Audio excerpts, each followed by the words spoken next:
How you doing? My name is Christian Jones. This will be my analysis on the Barack Obama speech. A lot of my information will be cited from his New Hampshire primary consensus speech delivered on January 8th, 2008 in Nassau, New Hampshire. Now, excuse me, three fantasy themes that I have identified personally within that speech would have been master analog, group consensus, and dramatic relief. So with the master analog, what he did with the master analog is he presented them with a dominant narrative or a story pattern to which the group uses to interpret a wide range of events or experiences. So the experience was there's a problem in the United States. There's a problem. I, Barack Obama, have the answer. The next thing that I have identified, which would have been group consensus. The problem was, again, there's a problem, i.e., financial equality problem. And through his narrative, there was a group consensus amongst his supporters to which they decided, yes, Obama is right. There is a problem. Group consensus.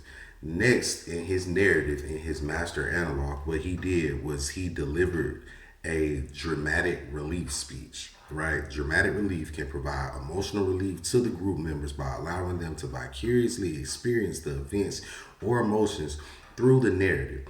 His speeches, he had the gift of gab. Certain people have that.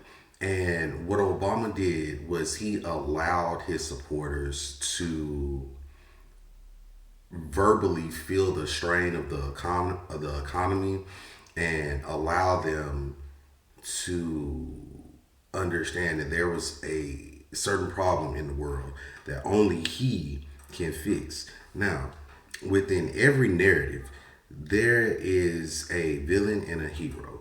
In this narrative, Barack Obama presented himself as the hero. Verbally, he didn't do it, but he presented himself as the hero, and the villains of this story were everyone else, the other candidates. Now, there's also a plot line.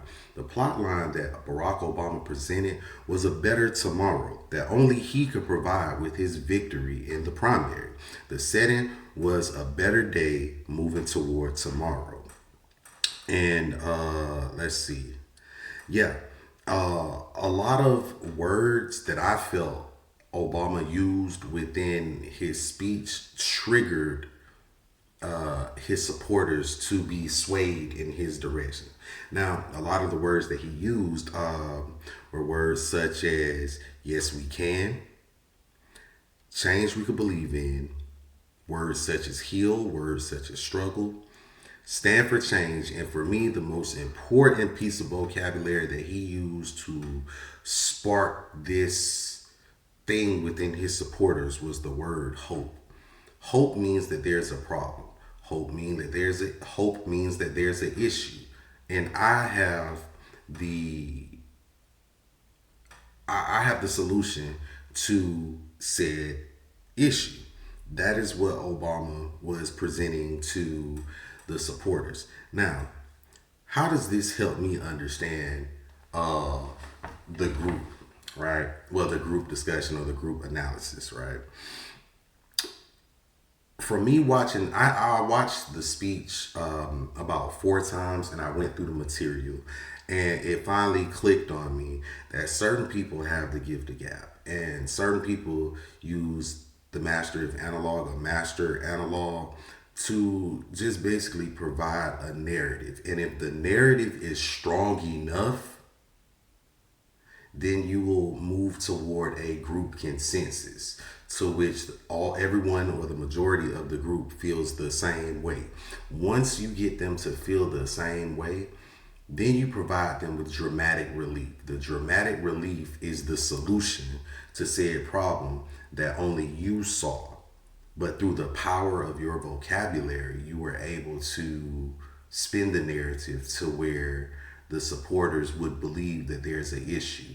Now, moving forward, the issue that was presented in 2008 is still present in 2025.